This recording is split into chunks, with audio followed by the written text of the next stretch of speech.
saya kedatangan tamu dari YouTuber besar atau master keeping ikan koi. Oke teman-teman, kita akan wawancara sekitar keeping dengan sang master.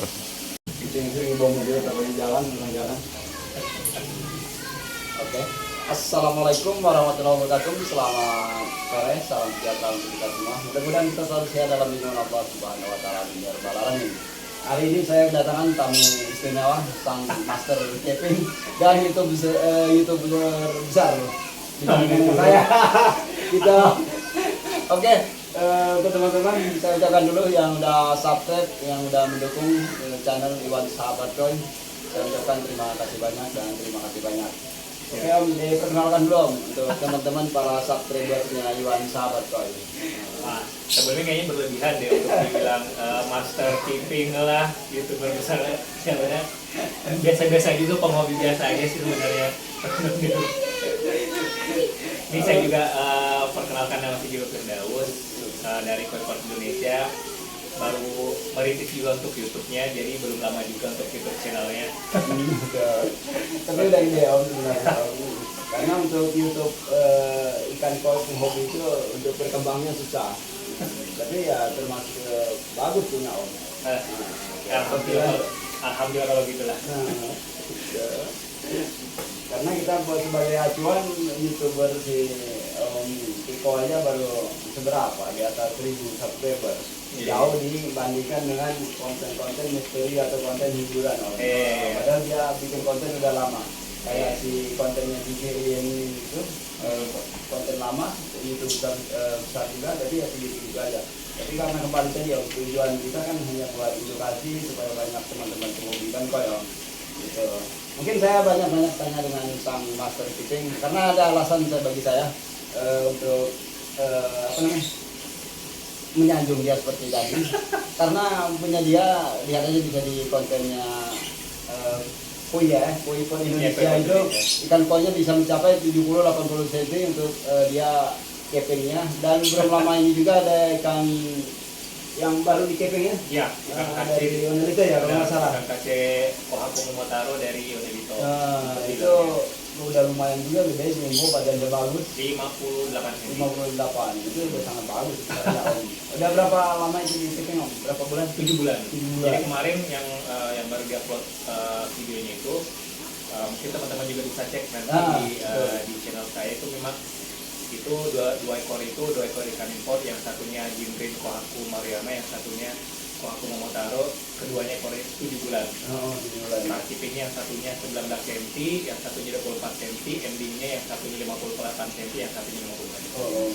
Di atas rata-rata semua itu sebenarnya udah maksimal benar. Keeping dalam jangka Wah, masih banyak di luar sana 7 sampai 8 bulan udah mencapai 50 ke atas, itu udah bagus Om. Kalau kata si master kita Faisal gitu. Waduh, di luar sana masih banyak yang lebih jauh. Waduh, saya belum apa-apa Om, itu masih. Tapi ikannya punya Om itu benar-benar bagus. Saya sering lihat YouTube-nya, sering intip videonya. Siap, terima kasih. Memang bagus, gede. Saya sebagai penghobi ikan koi belum bisa menciptakan seperti ini tadi Om. Tapi kendala tadi pertama memang bibitnya kurang bagus.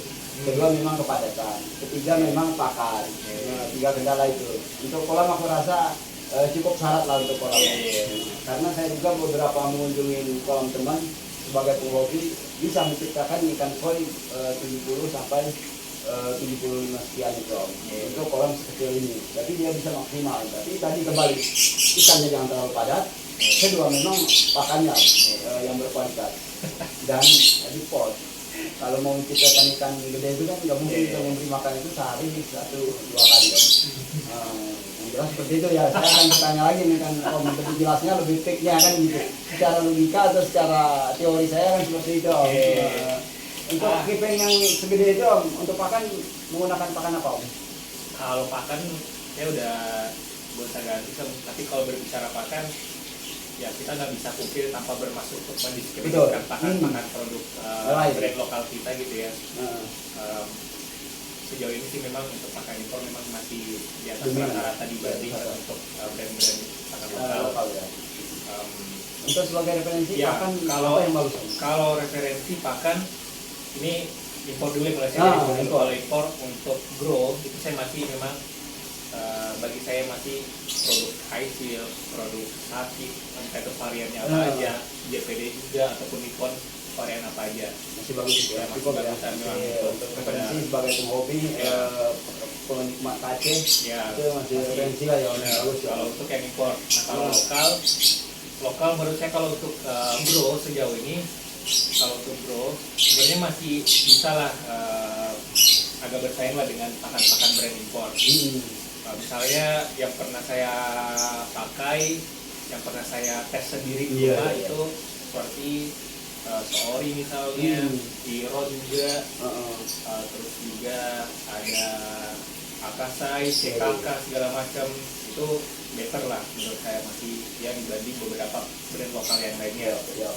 Nah tapi kalau berbicara untuk pakan color sejauh ini sekali lagi tanpa bermaksud untuk mendiskreditkan atau memandang sebelah mata produk lokal kita, saya masih lebih percaya pak brand-brand dari impor ya. Color untuk color ya. Mungkin saya belum dapat aja kali ya untuk yang pakan lokal yang bagus untuk color ya. Sebagai pengujiannya kan untuk Om sendiri udah beberapa bulan atau ikannya juga terbukti ya, bagi saya cukup referensi juga itu, karena untuk sebagai penghobi itu beda orang, beda beda pengalaman, beda cara juga, tapi cari yang terbaik kan kira-kira itu yang buktinya nyata. Jangan sampai teman-teman korban dari YouTube Om. Tapi sekali lagi, saya sebelumnya saya mau minta maaf dong, mungkin brand-brand yang kemarin sempat ya, mohon maaf ya kalau tadi nggak di-spill atau gimana ya, mohon maaf ya. Bukan channel saya jadi aman sih kayaknya. Memang punya saya nggak ada yang endor, jadi masih batas-batas aman ya, kita membantu yang punya brand nggak masalah juga. Tujuan kan buat penghobi lebih paham atau lebih bisa mengaplikasikannya gitu. Ya itu tadi pakan, dari segi pakan. Tadi Om juga tadi sempat spill ya masalah genetik ataupun masalah kepadatan segala macam. Iya itu memang benar Om, sangat berpengaruh. Pendapat ya. Ya pendapat. Jadi di luar dari pakan sebenarnya genetik itu masih nomor satu menurut saya. Genetik itu ngambil bagian bahkan sekitar 60% bahkan 70% faktor penentu keberhasilan ikan bisa jangkau atau enggak. Ngambil itu walaupun itu nggak ada riset empiris ya mau 60-70%, tapi itu hanya feeling aja, kayaknya memang genetik itu pengambil faktor paling utama. Memang di masalah genetik itu bukan kita belajar dari buku, memang berdasarkan pengalaman. Untuk para master juga menyarankan yang paling utama itu genetik memang betul Om. Kedua tadi yang kepadatan tadi Om, benar kira-kira menurut Om? Pasti otomatis kepadatan berpengaruh, karena berbicara kepadatan kita kolam. Iya betul. Kolam penghasil biolog terbesar adalah itu dari ikan. Entah itu dari fesesnya lah, atau urinnya lah, ataupun dari hasil sekresi dari insangnya lah. Itu biolog paling tertinggi itu dari ikan itu sendiri. Nah semakin banyak ikannya, logikanya semakin banyak kotoran yang akan dikeluarkan, yang akan dihasilkan. Semakin banyak kotoran atau biolog yang dikeluarkan, otomatis mempengaruhi kualitas air, mempengaruhi filtrasi, segala macam filtrasi ternyata akan makin berat, yang akan nanti muaranya itu ke sistem untuk menghasilkan untuk proses nitrifikasi ataupun segala macam itu pasti akan berpengaruh juga, nggak maksimal juga ujungnya. Nah itu kalau kembali lagi masuk ke air, otomatis berpengaruh terhadap air buruk, nitrat atau nitrit tinggi, itu yang membuat ikan terbilang. Betul. Ya, tapi ya itu dia, kalau nggak salah, kalau amoniak masih nggak bikin ikan terpengaruh ya, belum. Tapi berpengaruh terhadap kemungkinan ikan sakit atau enggak. Iya betul. Nah, kalau berbicara untuk kayak nitrat itu memang dari sisi kesehatan ikan udah nggak berpengaruh, tapi berpengaruhnya terhadap lebih ke ikan tersebut bisa cepat tumbuh atau enggak. Kalau nitratnya tinggi dia kebanyakan akan biasanya malas makan, pergerakannya lambat. Betul. Kayak gitu sih. Tapi sekali lagi kalau ada informasi yang salah nanti dikoreksi ya teman-teman ya. Bisa di kolom komentar. Gitu.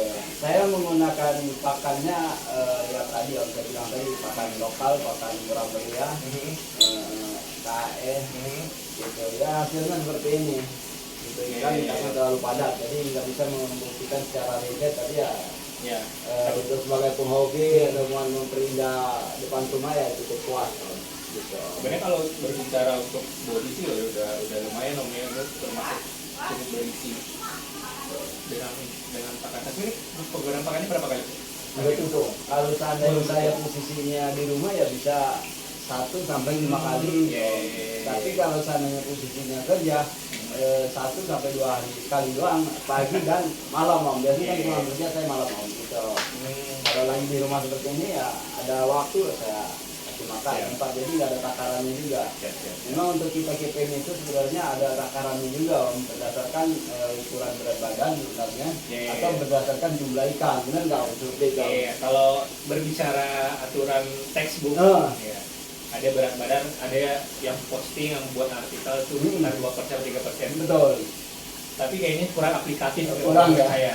Teori ya benar, kita nggak bisa mungkin ada yang melakukan riset segala macam, ya mungkin benar. Tapi untuk aplikasi kan di mana coba? Ya paling kita hanya bisa menerka-nerka, misalnya saya segini berapa kilo segini, itu oke lah gitu. Tapi itu dia akurasi aplikasinya susah.